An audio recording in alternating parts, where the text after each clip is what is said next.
The sky is really weird. It's like a gray, uh, blue black color. I can't describe it. That's why I keep turning and looking at it. It's really, really weird. I'm gonna really miss this view. Oh, when I move, that's gonna be one of the hardest things. I don't even know if I have a view at the other. If I take the apartment he showed me, um, I don't even think there is much of a view. But you can't go wrong because there's the mountain, and I can always go outside. There's a park right across the street, so who knows? Um, What I want to do now is the kind of wrap up autumn. I may touch upon it once in a while. I may say something, but I'm gonna have to start concentrating on the new book. But a couple more notes about New Orleans. Um, I consciously made the servants in their home in New Orleans, big mansion that they live in, um, white because the cook is black, and I think one of the little upstairs maids or something is black. But the reason I did that was this: shows like television shows like The Jeffersons and Fresh Prince of Bel Air. Even though the black people were wealthy enough to have a servant, um, in the Jeffersons, she showed them no respect. Number one. Um, Fresh Prince of Bel Air, the servant was much more sophisticated. He still kind of gave him a hard time, but he was very, very. I like that character a lot. I don't own the TV shows, for heaven's sakes. You got to say it every 5 minutes. That's my disclaimer. But um, to okay, even though the black people were wealthy enough to have servants, the powers that be made sure that their servants were black. They didn't have white servants, and I guess that was because that would have been offensive to who I don't know, but we can guess.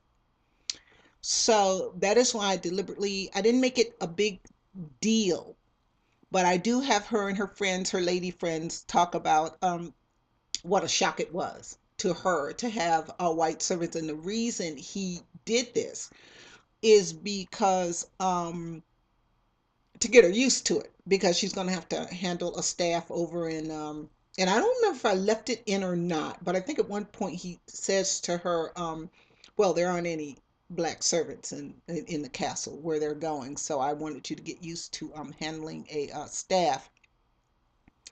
So that's why I did that. Not overhandedly, but it's just, the his valet and like her personal girl and the upstairs girl or something, and then the all the maids that kind of take care of the place, the gardeners, all these people made them white.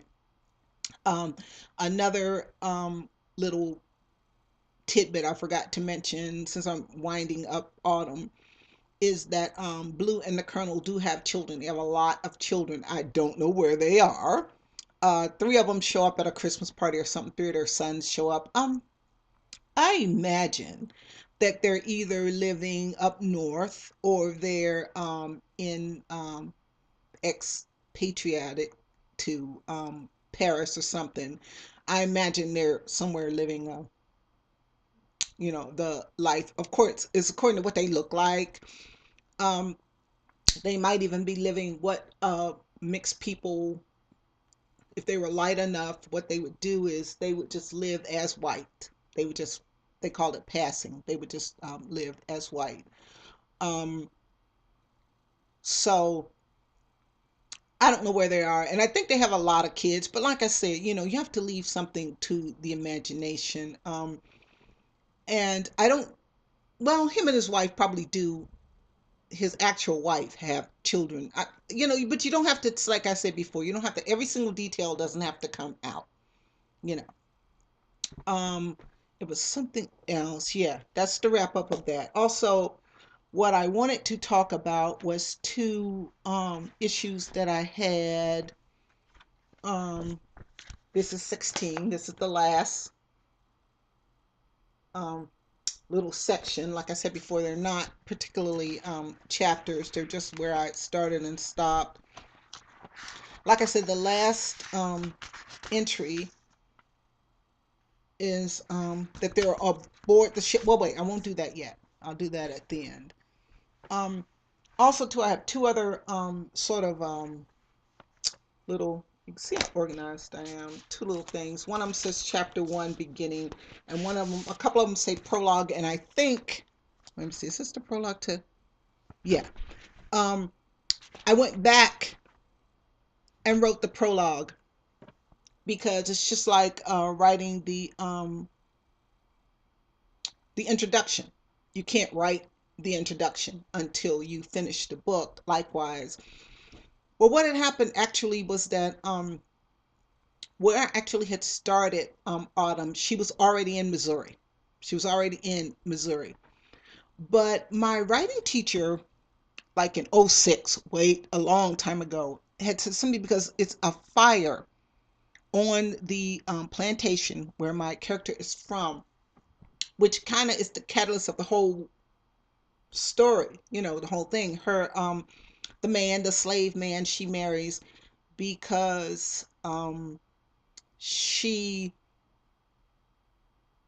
uh, to make her lover jealous after he gets married, dies in a fire. And it's the every heroine has to have something that's her little secret or her little burden, her little cross to bear. And the question of actually what happens to this man, was she really responsible for what happens to this man, blah blah blah, is a pivotal part of the story. So I had thought, okay, well, I got to write that. Now that I might have to go and pick and prog at, because like I said, I wrote that last and I wrote it kind of fast. Um, she, when she's offered her freedom and offered her a chance to go and be more or less a mail order bride to this man she doesn't know, that is why she is so shocked when she gets there and he's not a black man, that she thinks that this man is going to be a free man of color and a wealthy one. That's what she thinks. And she thinks in terms of, I think I actually used the word penance, that she thinks, okay, well, did I kill the last one? I don't know, but that is sorted out towards the end, and I'm not going to go into it, but got to leave some secrets. You guys got to read it. Also, too, the prologue is I went back, I wrote that the night of the fire, sort of, and introduced the characters, introduce her and the relationship she has with her lover. The night of the fire, she's decided that they're gonna have a romantic evening, the two of them, and her and her lover, and talk about, because he's moved next door to the other plantation, and they are having this is their reconciliation night. They're gonna make love. They're gonna talk about how it's going to be very romantic. She's gonna talk about how she's going to move with him to the other plantation. She's thinking in terms of maybe starting to have kids with him, this kind of thing. They're more or less planning their future when this fire breaks out. And I thought it was a very exciting way to start the book off, um, after I thought about it for a while. Also, too, I wrote her arriving in Missouri. Um, I don't like it because it's hmm, after the exciting part about the fire. And then the next scene, she's basically already in Missouri, already kind of settled. And she's actually like standing on the front porch, and the marriage brokers haven't left yet. They're still there. She's standing on the front porch, kind of, contemplating what to do. She's kind of attracted to her new quote unquote husband after she gets over the shock. He looks a little bit like her other lover. I did that on purpose. Um, he looks a little bit like her other man, but the important thing is um, he's asked for a woman like her. He's asked for a free woman of color who can read and write. This is what kind of woman he wants. Um, and they can be equals, and they can live it as man and wife. But she also finds out that, anyway, you got to read. But yeah, I'm definitely gonna have to work on the prologue a little teeny bit more because I kind of rushed through it. Um, but I wanted to kind of set a pace. I wanted to set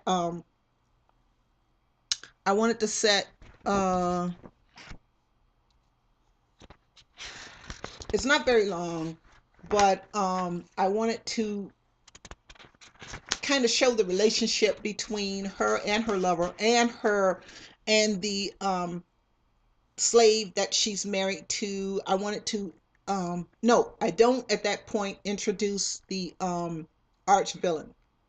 He's actually there when they have what happens is she has a really bad argument with she goes back.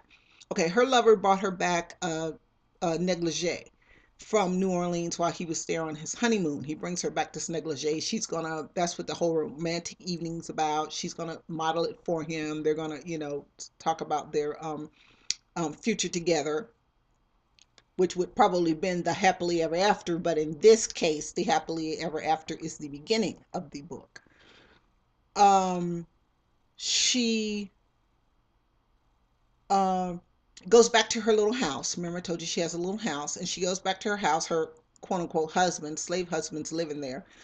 um she goes back to the house to get it. He's torn it up. He's destroyed this thing, and he comes to the point where he's like, look, I'm tired of being like the demeaned, cockled, quote unquote husband. This man, she's never made love to me, and she ran right back into his arms, and he's really upset about this. He decides he's really drunk, and he decides that it's time for him to take over his it's time for him to take his wife, to tell the master of the plant, the master's son. He's the master of the next door plantation by this time. um that she's his wife. He's kind of, coming to this conclusion. And um he does die in the fire. The mystery of what all actually went on. Did she do it? Didn't she do it? What went on? What actually happened is the kind of like the theme that goes, through the whole entire book. um yeah, I'm getting kind of down to the 13, 14, so I want to kind of I talked about that. Okay, that's the new book, so we'll put that to the side. Let me find the end, because the last and as you can see, it's a mess. It's a mess because I'm not really, I don't. She's talking about how closing up this house in New Orleans, and like I said before, it's a lot of journal entries, and which I thought was a more interesting way. I had to kind of be careful with the dates, because I want it to, I wanted it to kind of end where I wanted it to end. Um, she, yeah, I totally changed this, but her ward that is spending her last weekends with her friends. um she's going to My character is gonna like enjoy her lemon tree and take her little dog. She has these weird little poodles, and she's gonna take them for walks. She's gonna, she's getting all of she's decorated their stateroom in the ship. She's done all these things. She's concocted herself a little seasick medicine out of one of her potions. She's um, the servants in the house, the cook. She's come very, very close to them. become very, very close to them. She is doing all these things to wrap up. And like I said, I had to plug in his reaction to leaving, his apprehension about leaving, his excitement. Zanzibar, don't you dare stop. I put one of my folders on the floor and now he's going to tear it up or sleep on it. But my desk is just not big enough. You know, my dream is this big giant desk. And I'd written a whole lot of crazy stuff. Um, and I thought that's too much. You know, that's really um too much. All you need to do actually is to say, so um this is way different from what I actually see it, what I actually ended up with. But how it ends, I sat and I sat and I sat and I sat and I couldn't end it. I didn't know how to end it. And I thought, what, how do I end this work that I have worked